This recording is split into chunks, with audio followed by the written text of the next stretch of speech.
There's a new Labour minister in town. Prime Minister Justin Trudeau has selected his replacement for Seamus O'Regan. CityNews Parliament Hill reporter Glen McGregor joining us now with more. Glen, this seems like it was a quick appointment, less than 24 hours after O'Regan made his announcement that he was stepping down.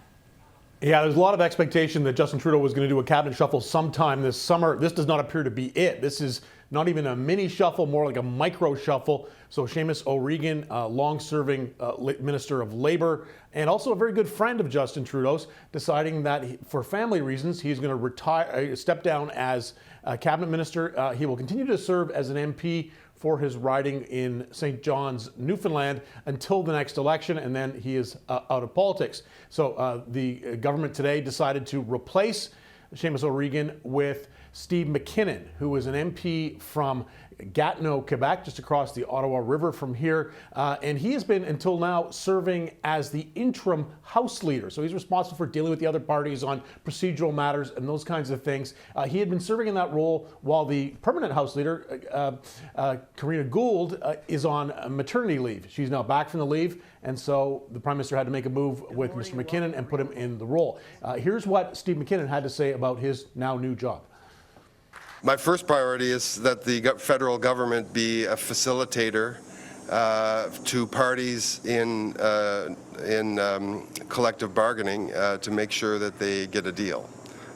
We know, and Seamus was fond of saying, the best deals are achieved at the table. That philosophy will not change.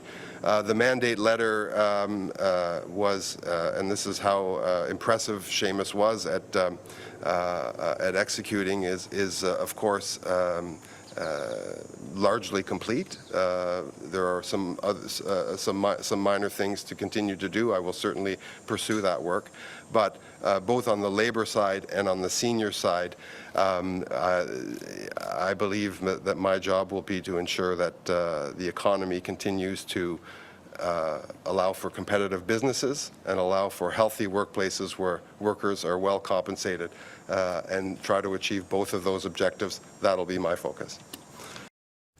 Now, one of those labor disputes that he may need to get involved in involves the federal public service, because there's a lot of contracts between the various unions and the Treasury Board of Canada that are going to expire over the summer, or at least have already expired and are into negotiations right now. This is a little complicated for Steve McKinnon because he represents an Ottawa area riding. In his constituency in Gatineau, there are many public servants there, and so that could kind of complicate things. Usually, the government doesn't put a labor minister in place from the Ottawa area for that exact reason. So the other thing we're watching for now, Faiza, is the possibility of a much larger cabinet shuffle.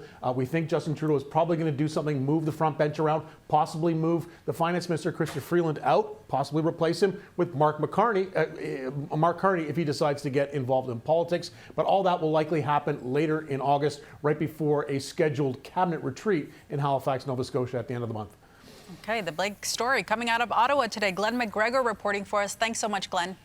Thanks, Faiza.